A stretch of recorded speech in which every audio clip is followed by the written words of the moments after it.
communiquer avec la population sénégalaise en français sur ces dysfonctionnements au niveau de l'ARP. Madame Mariama, vous avez la parole. Merci. Mesdames, Messieurs les journalistes, chers invités, nous vous remercions d'avoir bien vouloir répondu à notre invitation à cette conférence de presse au cours de laquelle nous vous partagerons avec la population sénégalaise les dysfonctionnements au niveau de l'Agence sénégalaise de réglementation pharmaceutique. En cette occasion, nous allons apporter des correctifs de fond sur la communication du ministre de la Santé et de l'Hygiène publique. Ensuite, nous ferons le point sur la gestion chaotique de l'ARP.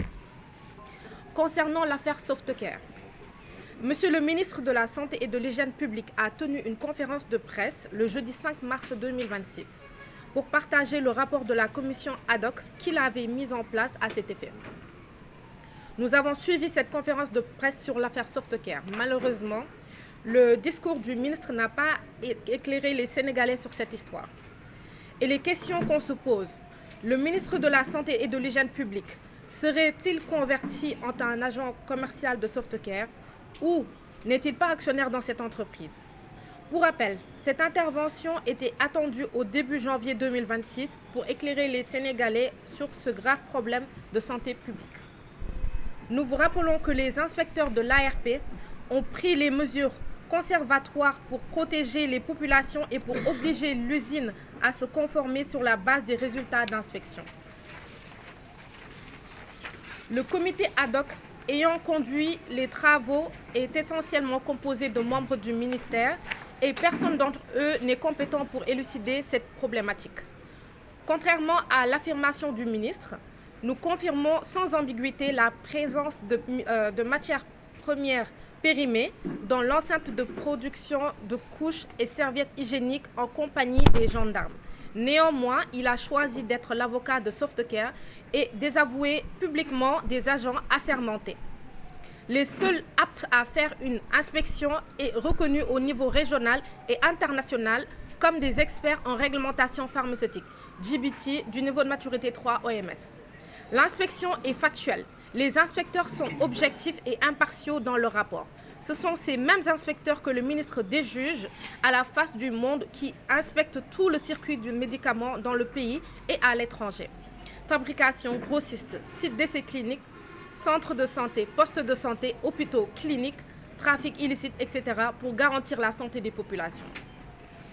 Le ministre accorde à Softcare la bonne foi au détriment des inspecteurs pour la simple raison que les responsables de cette entreprise ont présenté au comité une qualité plus importante de matières premières périmées que les 1300 kg signalés par les inspecteurs.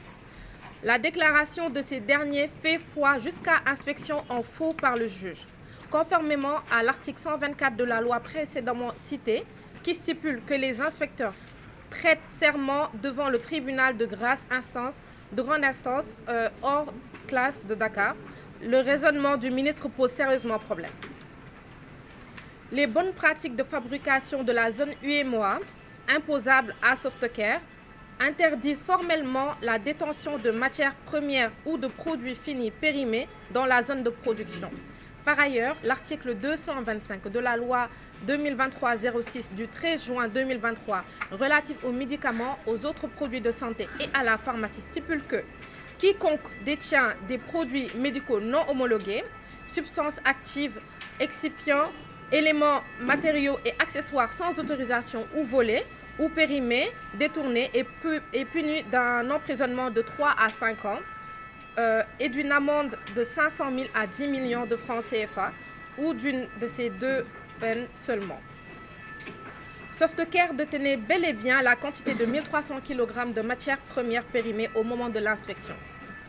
L'absence de mention légale obligatoire claire sur les produits finis démontre que l'usine ne respecte pas l'obligation de traçabilité des produits finis du fait de l'absence d'un système de qualité que le ministre a lui-même relevé. D'après le ministre, l'usine a fait des analyses concluantes en Allemagne. Nous lui rappelons qu'il ne revient pas à l'usine de faire des analyses si besoin, mais plutôt à l'autorité. Dès lors, le principe de la contradiction est rompu, Softcare ne pouvant être jugé partie à la fois dans cette affaire.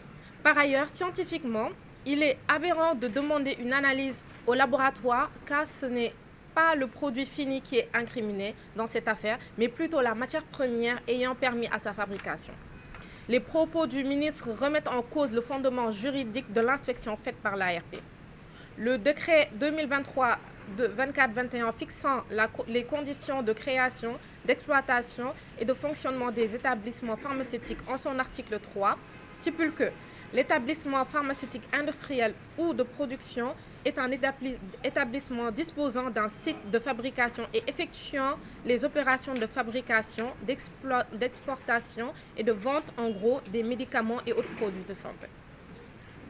La présence d'intrants périmés au cours du processus de fabrication constitue en elle-même une non-conformité critique justifiant des mesures conservatoires immédiates.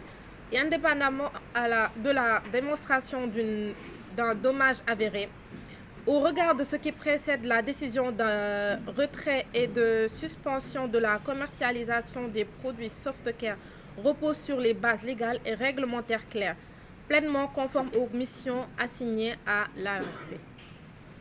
Au ministre de la Santé et de l'Hygiène publique, nous disons: les Sénégalais et les partenaires techniques et financiers attendent de vous d'éclairer les motifs réels ayant conduit à la levée des mesures conservatoires sur les produits.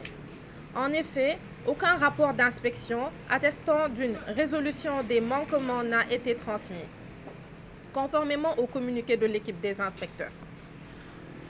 Concernant la gouvernance préoccupante de l'ARP, l'affaire Softcare n'est que la goutte de trop qui a fait déborder le vase. Au niveau de l'ARP, la direction de l'ARP est accusée de népotisme, de recrutement clientéliste, d'agents au profil inapproprié et de mauvaises pratiques. En effet, cette crise révèle les dysfonctionnements profonds dans la gouvernance de l'Agence sénégalaise de réglementation pharmaceutique.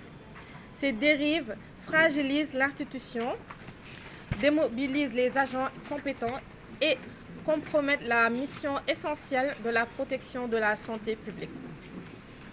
Des agents intègres sanctionnés pour avoir appliqué la loi.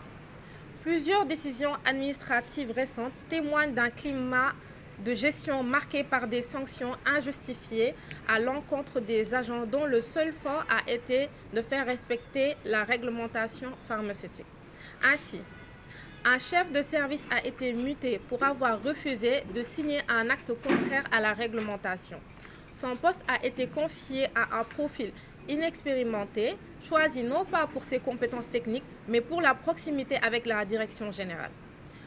Une chef de division a été mutée après avoir strictement appliqué les textes en vigueur dans l'exercice de ses fonctions. Ce dernier envoie un signal extrêmement préoccupant aux agents de l'agence. Respecter la réglementation peut désormais être considéré comme une faute. Un chef de service a été muté successivement dans 3 directions différentes en l'espace d'1 mois, avant de subir une pression inacceptable visant à lui faire signer un avenant réduisant son salaire. Face à cette situation abusive et humiliante, cet agent a été contraint de quitter l'ARP. Un chef du service a été muté après avoir signalé qu'une industrie sollicitant à la corrélation de certains produits ne disposait pas de certificat de bonne pratique de fabrication requis. Un pharmacien inspecteur assermenté a également été muté à la direction du contrôle qualité à la suite d'un différend ancien avec un responsable de direction, révélant une gestion des ressources humaines davantage fondée sur des considérations personnelles que sur les exigences de l'institution. Des suspicions de trafic de médicaments dans une agence qui était censée protéger la population. Ces exemples illustrent une dérive inquiétante. Les agents qui protègent la santé publique sont sanctionnés, tandis que ceux qui contournent les règles sont promus.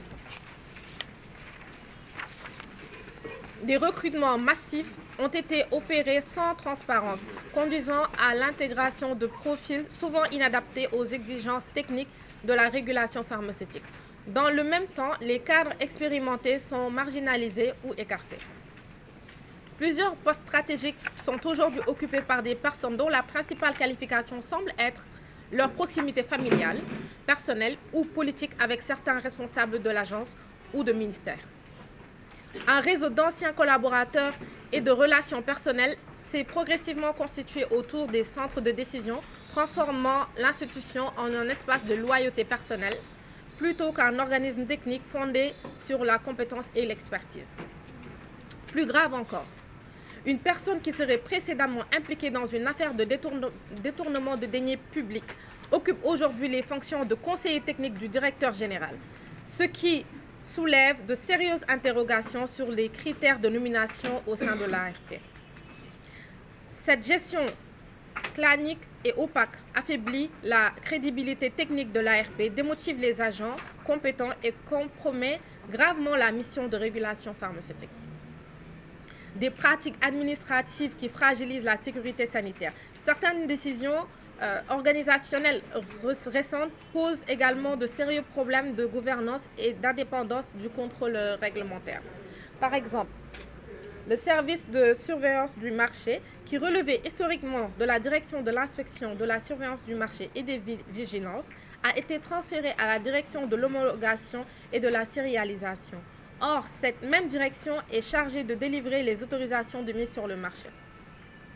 Ceci crée un conflit d'intérêts manifeste, puisque la même structure se trouve à la fois chargée d'autoriser les produits et de contrôler leur conformité sur le marché. Une telle confusion des rôles porte atteinte à l'indépendance et à la crédibilité du système de régulation pharmaceutique. Conséquence, un risque systémique pour la santé publique. L'ensemble de ces dérives crée un climat délétère au sein de l'ARP et menace directement l'efficacité du système national de réglementation pharmaceutique. Une institution censée être le rempart contre les produits de santé dangereux risque ainsi de devenir, par affaiblissement de ces mécanismes internes, un facteur de vulnérabilité pour la sécurité sanitaire du pays. La situation actuelle dépasse largement le cadre d'une simple polémique administrative. Elle constitue une menace directe pour la sécurité sanitaire des populations et remet en cause la crédibilité de notre système de régulation pharmaceutique.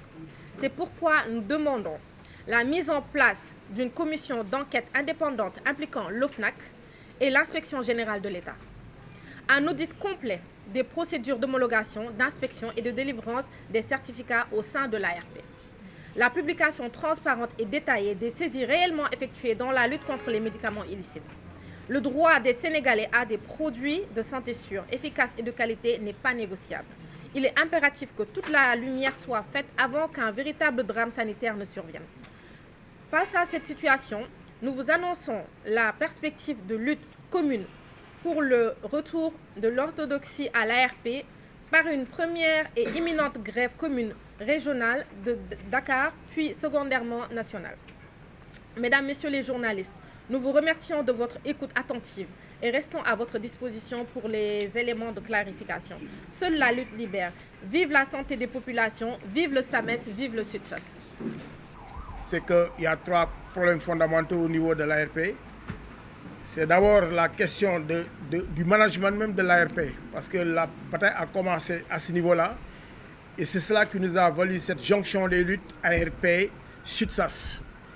Et cette bataille a précédé l'avènement du nouveau bureau du SAMES que dirige le docteur Diabel. Donc il y a eu cette jonction des luttes SUTSAS-SAMES sur le management de l'ARP. C'est incidemment que la question de Softcare s'est invitée au débat et aujourd'hui occupe toute l'actualité. Et nous pensons qu'on a dit dans la déclaration ce qu'il fallait dire, les arguments techniques ont été avancés. Et ce qui nous chagrine, c'est la posture du ministre de la Santé. Et d'ailleurs, à se demander s'il n'est pas l'agent marketing même de Softcare. Parce que quand il y a un problème, et que même l'Assemblée nationale s'en saisisse, parce que l'Assemblée nationale est en train donc de travailler sur le dossier. Et même le délai a été même prolongé, je pense jusqu'en fin avril. Pour cela, l'Assemblée n'a pas terminé donc, ses investigations. Et voilà que M. le ministre de la Santé donc, se précipite pour délibérer. Et en délibérant aussi, vous avez vu que ce ne sont pas des inspecteurs assermentés qui étaient à côté de lui, Donc c'est sa commission, sa propre commission qui a délibéré et malheureusement qui a condamné sans embâche donc l'ARP. Donc il a guillotiné l'ARP et nous avons considéré que c'était comme un démolisseur. Donc il est en train de démolir cette agence-là, cette prestigieuse agence que les gens se sont mis à bâtir depuis moins de 3 ans pour atteindre le niveau de maturité 3. Et aujourd'hui, ce niveau de maturité 3 nous confère donc une certaine audience au plan national et au plan même continental, parce que d'autres pays qui n'ont pas acquis ce niveau de maturité devraient venir ici donc en benchmarking. Maintenant, quelle sera donc la position de ces pays qui devaient venir ici, copier le Sénégal pour atteindre ce niveau de maturité? Et on aura appris qu'il y a un pays francophone qui est donc un des pays frères. Ce pays-là, depuis près de 15 ans, court derrière ce niveau de maturité 3, n'est-ce pas? Et d'autres pays. Et nous sommes un des rares pays d'Afrique francophone à obtenir ce niveau de maturité 3 pour aller vers le niveau de maturité 4. Maintenant que ce démolisseur-là est venu, donc ravaler ces inspecteurs-là donc, à des moins que rien, parce qu'il les a vraiment démolis. C'est ça l'expression. Je ne peux pas trouver une expression que ça. C'est comme un désert dans un champ de je ne sais quoi là. Donc n'ont pas compris le ministre de la Santé dans une conférence de presse brandir même un linge pour dire que voilà, donc c'est un linge qui est parfait, etc. Or, il ne s'est pas agi d'un produit fini, il s'est agi donc de matière première. Donc voilà cette problématique-là. Aujourd'hui, nous n'avons pas confiance en ces déclarations et que nous fustigeons jusqu'à la dernière énergie. Et ça qui nous met aussi en ordre de bataille. Plus maintenant la question du management de l'ARP. Donc voilà ces deux conflits-là aujourd'hui qui sont à l'origine de la réalisation de ce qu'on appelle la jonction de lutte. Et cette jonction de lutte qui avait une dimension locale, aujourd'hui a une dimension nationale. Et donc le SAMES donc, est là-dedans, tout comme le SUTSAS. On commencera par une grève. Elle est imminente parce que déjà le SUTSAS dans Andegessem, aujourd'hui dans son 8e plan d'action, tous les mercredis et tous les jeudis du mois de mars donc, sont l'objet d'une grève. Et maintenant, la section locale verra comment, avec la zone de Dakar du SAMES, comment on va faire pour que ces grèves-là soient communes. Parce que déjà, le SUTSAS est avec Andegessem et le SAMES aussi va s'y joindre. Donc ça, je pense que dans les prochaines heures, nous serons édifiés sur la question. Maintenant, il s'agit donc de l'ARP, il s'agit donc de Softcare et de ce management-là. Maintenant, ce qui a facilité tout cela, c'est que le SUTSAS a félicité la nouvelle direction du SAMES, qui est très ouverte. Et de ce point de vue, on s'est retrouvé parce que le SAMES est créé en 1992 sur les flancs même du SUTSAS. Et tenez-vous bien, depuis 1992 jusqu'en 2026, avec l'avènement de ces gens-là, nous n'avons jamais eu de rencontre formelle. Et c'est le 3 mars passé qu'on a eu cette rencontre formelle, donc de retrouvailles. Et aujourd'hui, on se projette donc dans une convention mutuelle, pour ne pas dire, de solidarité, aussi de respect mutuel, de travailler pour l'avènement d'un système de santé performant et résilient. C'est cela donc qui nous a rassemblés. Et aujourd'hui, il constitue donc le terreau sur lequel donc, nous allons travailler. Voilà en gros ce que je peux dire en quelques mots. Donc l'ARP, jonction des luttes, et SAMES au niveau zonal. Le SAMES attend un mandat de son instance suprême en 2 congrès, le SEN, d'ici quelques moments, pour avoir le mandat d'aller en lutte commune sur toute l'étendue du territoire par rapport à cette question de Softcare et partant aussi sur la question du management de l'ARP et partant aussi sur d'autres luttes donc aux besoins. Donc vive la nouvelle équipe du SAMES. Donc 35 ans après ou 34 ans après, donc on se retrouve pour des perspectives heureuses de lutte. Et si on enlève le SAMES et le SUTSAS du ministère de la Santé, on a beaucoup de respect pour les autres, mais qu'est-ce qui restera? Donc voilà, c'est ce que je peux dire en quelques mots. Merci beaucoup.